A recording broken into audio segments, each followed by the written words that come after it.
Lusot na sa House Committee on Justice ang panukala na ibaba sa 9 years old ang edad ng mga pwedeng papanagutin sa batas. Nakatakda ring dinggin ang panukala sa Senado na ibaba sa 12 years old ang criminal liability ng mga menor de edad. Pero tutol dyan ang ilang grupo. Ang mga bata raw na nasa sangkot sa krimen dapat protektahan at hindi dapat parusahan. Live mula sa Quezon City, may report si Victoria Tulad. Victoria? Jessica, kapakanan daw ng mga bata yung iniisip ng mga kongresista na nag-aproba sa substitute bill na nagbababa nga sa age of criminal responsibility. Pero sabi ng ibang mambabatas at ng ibang grupo, kasinungalingan yan. Kaliwat ka ng suntok, sapak at tadyak. Ganito ang natanggap ng grade 10 student sa Paway, Ilocos Norte mula sa kanyang mga kaeskwela. Humandusay na lang ang biktima at hindi agad nakatayo. Wala namang awa yung dalawa, pero sa mga investigation ko is dahil sa babae. Dahil sa pambubugbog sa trauma room sa ospital ang bagsak ng binatilyong biktima. Pero nailabas din kinalaunan. Nakarating na sa DepEd ang insidente at iniimbestigahan na. Ang pinaka-disturbing na nakita natin dito, yung physical harm. Kasi parang hindi talaga normal and unusual na sa mga bata, lalo na yung nandito pa lang sa grades 10, 11, and 12, may masyado ng physical na pag-aaway. Maharap sa paglabag sa Anti-Bullying Act at sa Child Protection Act ang mga bully sa video. Maaaring maharap ang mga bully sa parusang suspension, exclusion at expulsion. Isa sa ilalim din sa counseling ang biktima at ang mga bully. Maraming beses nang nagiging laman ng mga balita ang mga kabataan na kung hindi nasasangkot sa basag ulo, sangkot sa krimen pati transaksyon sa droga. Ang pagsawata sa mga ganyang gawain ang target ng substitute bill na gawing siyam ang edad ng criminal responsibility mula sa 15. Aprobado na ito sa House Committee on Justice at sakaling maisabatas, pwede nang kasuhan at litisin ang mga batang gagawa ng krimen na edad 9 hanggang 17, habang exempted sa criminal liability ang 8 anyos pababa na isa sa ilalim sa intervention program. Sabi ni Representative Doyle Etchon, chairman ng komite, importante ang panukala dahil base sa datos ng PNP, nagagamit ng mga sindikato ang mga menor de edad. Hindi naman daw ikukulong ang mga bata kundi isa sa ilalim sa mandatory confinement. Hindi rin sila tatawaging kriminal kundi children in conflict with the law. There's only mandatory confinement if the age of the child who committed the offense would be 9 years old and below 15 years old, and of course committed serious offenses which are exclusive such as murder, parricide, infanticide, serious illegal detention, kidnapping, and violation of the dangerous drugs. This is more of rehabilitation and reformation and confinement at the Bahay Pag-asa. Kung mapatunayang guilty, dadalhin ang bata sa agricultural camps na pamamahalaan ng Bureau of Corrections at TESDA. Palalayain siya pagtungtong ng 25 anyos kahit hindi pa tapos ang kanyang sentensya para magkaroon ng pagkakataong magbagong buhay. Kailangan namang sumailalim sa intervention program ang mga magulang. Kung hindi sila papayag, ay ikukulong sila. Ang mga gagamit ng menor de edad sa paggawa ng krimen, parurusahan ng 12 taon hanggang 40 taong pagkakakulong depende sa ipinagawang krimen. Bilang suporta sa isinusulong na panukala ni Pangulong Rodrigo Duterte, dumalo si Speaker Gloria Arroyo sa pagdinig pero hindi ito nagbigay ng pahayag. Bukas naman sisimulan na ng Senado ang pagdinig sa panukala ni Senate President Tito Soto na ibaba naman sa edad na 12 anyos at 1 araw ang criminal liability ng menor de edad.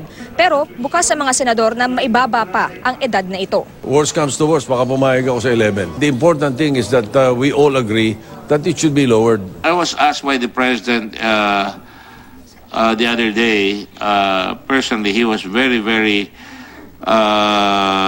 almost at the point of tears. Sabi ko, there is a present law that has been proposed by Senator Soto. Of course, that would have to be debated. Pero tutol dito ang ilang senador. Yung ilan sa kanila ay nakagawa ng mga grave offenses at malinaw kahit sa juvenile justice law, mahuhold accountable sila sa ilalim ng ating mga batas. Tanggapin natin, marami sa kanila ay naligaw ng landas dahil sa kahirapan, dahil sa kawalan ng pagkakataon at naghahanap po sila ng pagkakataong ma-rehabilitate. Naghahanap po dapat ang ating lipunan ng pagkakataong i-rehabilitate sila.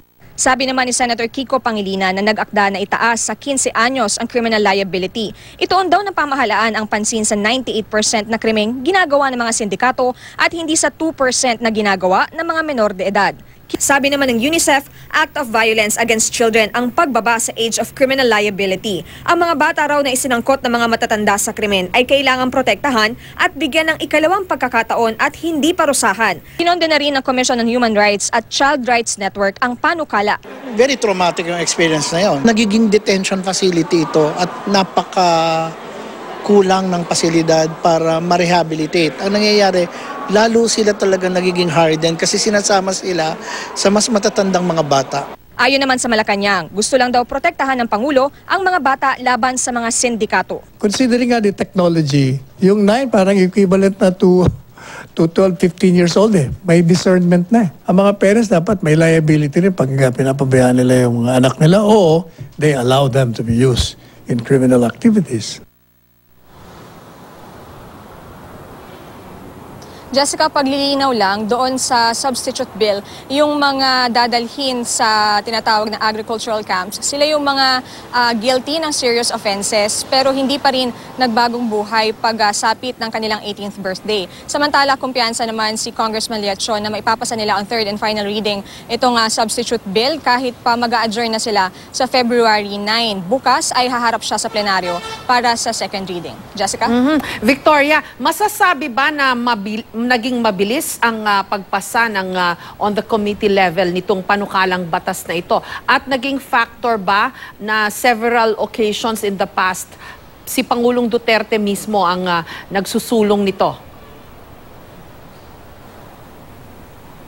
Naging factor, Jessica, yung pagsusulong ni Pangulong Duterte dahil nga si Speaker Gloria Arroyo mismo ay nagpahayag na rin ng kanyang suporta para nga dito sa pagbababa ng age of criminal responsibility at nandun nga kanina si Speaker Arroyo mismo doon sa pagdinig. Doon naman sa kung napabilis ba itong kanilang pagboto kanina, mabilis kung tutuusin compared to other hearings dahil kanina halos 30 minutes lang ay natapos na yung kanilang pagboto. Pero ang sabi naman ni Congressman Liachon ay hindi nila minadali o hindi nila ito ni railroad dahil nagkaroon naman daw sila ng mga technical working groups. Marami rin silang mga inimbitahan na resource persons. Siningan din nila ng opinion at point of view yung mga children's rights group at kinuha talaga nila yung mga opinion ng mga stakeholders. Kaya naman nabuo nila itong substitute bill. Nagkataon lang daw talaga na nitong mga nakaraang buwan, marami ring mga high-profile cases na hinawakan itong Committee on Justice, gaya na lamang ng impeachment ni dating Chief Justice Sereno. Kaya medyo naantala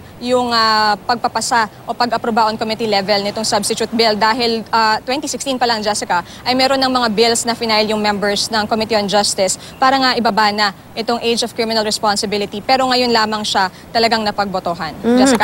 Victoria, curious lang ako, no? At the heart of this issue, sa malamang, no, has to do with pag menor de edad, pag bata, hindi pa nila alam yung kanilang ginagawa. So, kailangan bantayan yan, gabayan. Pero ang contentious dyan, at what age ba nila nalalaman, pati sa mga bata, kung alin ang tama o mali, no? Obviously, sasabihin ng mga majority sa House of Representatives, age 9, alam na nila kung ano ang tama at mali o kung hindi man i-rehabilitate sila. Pero I suppose yung sa research naman ng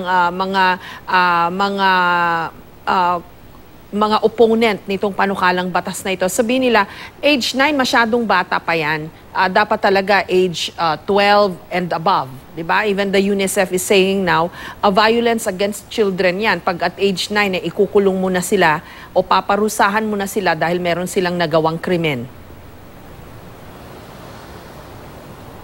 Yan nga yung puna, Jessica, nung mga nag-oppose dito sa substitute bill.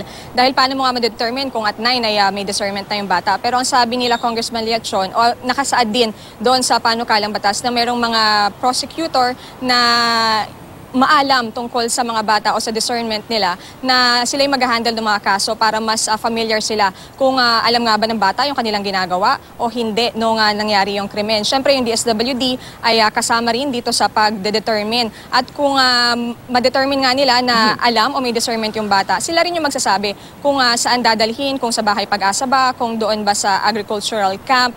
At bukod dyan, Jessica, sabi ni Congressman Leachon kanina, pinagbasehan din nila or tiningnan din nila yung age of criminal responsibility sa ibang mga bansa, gaya na lamang sa Malaysia, sa Indonesia, at sa United States of America. So, dito daw nakita rin nila na mababa yung age of criminal responsibility at na-conclude nila na at the age of 9 ay meron na rin talagang kaalaman yung mga kabataan sa kanilang ginagawa. Jessica. Maraming salamat sa iyo, Victoria Tulad.